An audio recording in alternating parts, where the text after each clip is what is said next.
Hello there and welcome to Chess Please. My name is Andy and today I'm going to be talking to you about prophylaxis.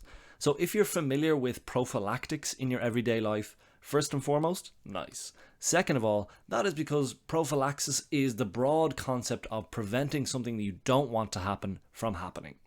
In the world of chess, that takes the shape of making prophylactic maneuvers to stop your opponent's plans from coming to fruition.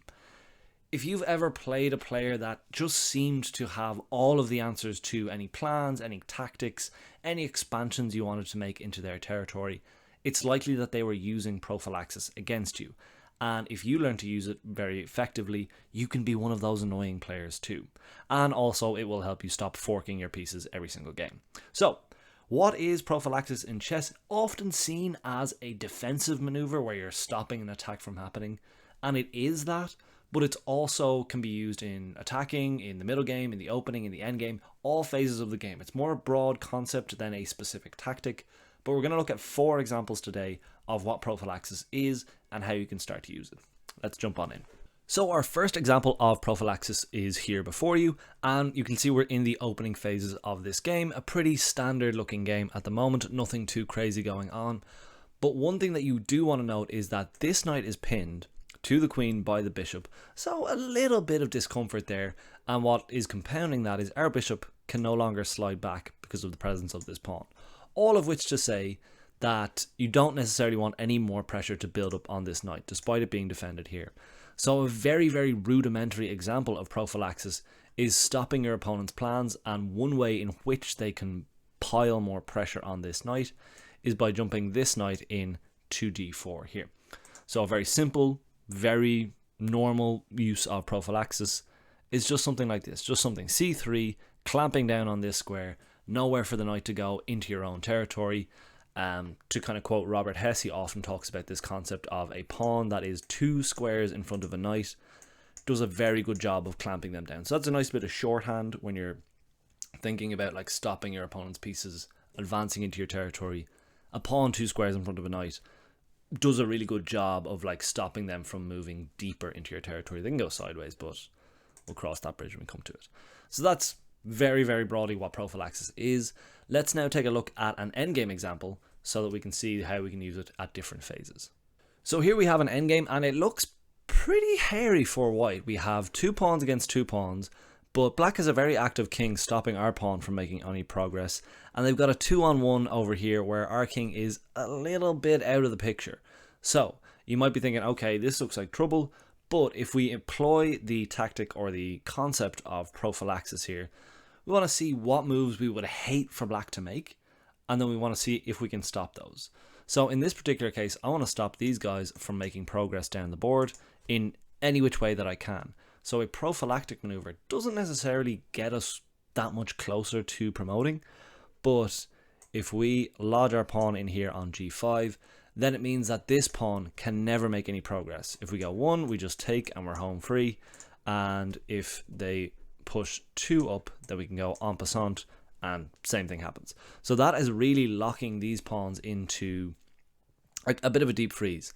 And black actually finds themselves in a little bit of zugzwang where they can't really improve their position. So the king really has to move because neither of these pawns can bring any benefit to this situation.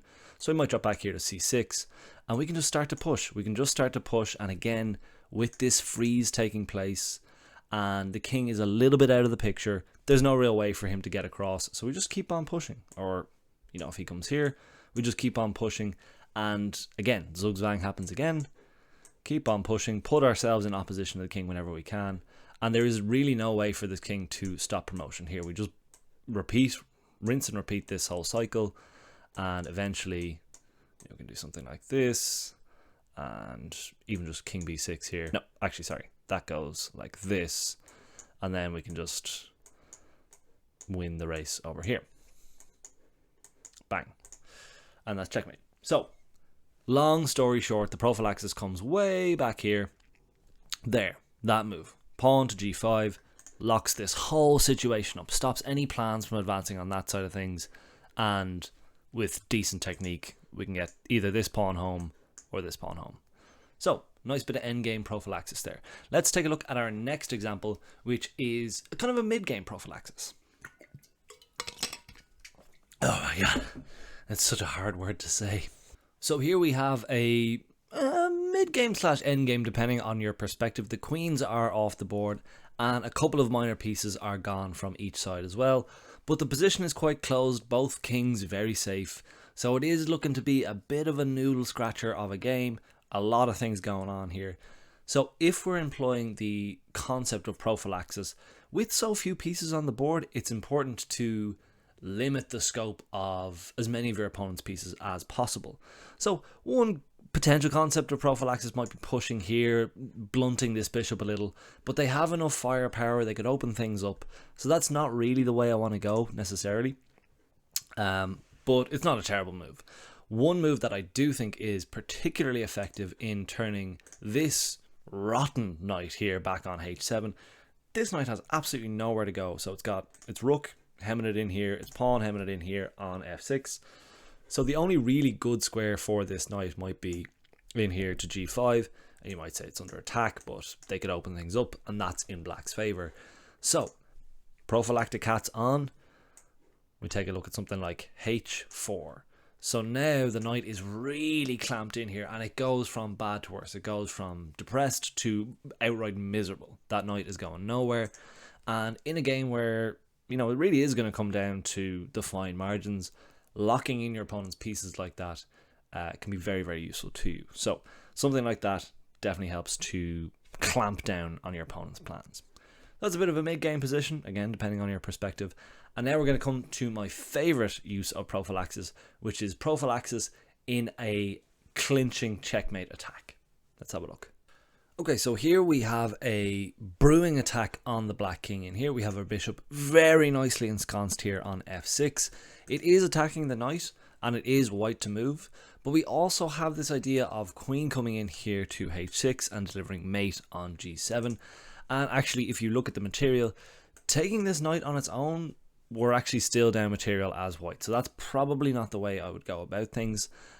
So what we want to do is maybe try to engineer a mating attack with the pieces we do have left.